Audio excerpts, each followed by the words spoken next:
It was a bright and sunny morning, perfect for a trip to the beach. Peppa Pig woke up excited because today was a special summer beach day with her family and friends. "Mummy, Daddy, let's go to the beach," Peppa squealed as she ran downstairs. Mummy Pig packed a big basket full of snacks and drinks, and Daddy Pig grabbed the beach towels, umbrellas, and a colorful beach ball. George was busy finding his toy dinosaur to bring along. Soon they arrived at the beach. The golden sand stretched out as far as Peppa could see, and the waves crashed gently against the shore. "Hello, Peppa," called Susie Sheep, who was already building a sandcastle with Danny Dog and Rebecca Rabbit. "Come and join us." Peppa and George raced to their friends, giggling as they ran.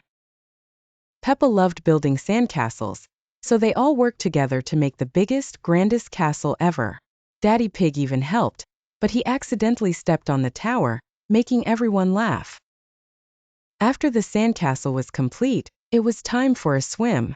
Peppa and her friends put on their armbands, and Mummy Pig led them into the sparkling water. The water was warm and perfect for splashing around. Peppa splashed Susie and Susie splashed her back. Soon, everyone was splashing and laughing. When they were done swimming, it was snack time.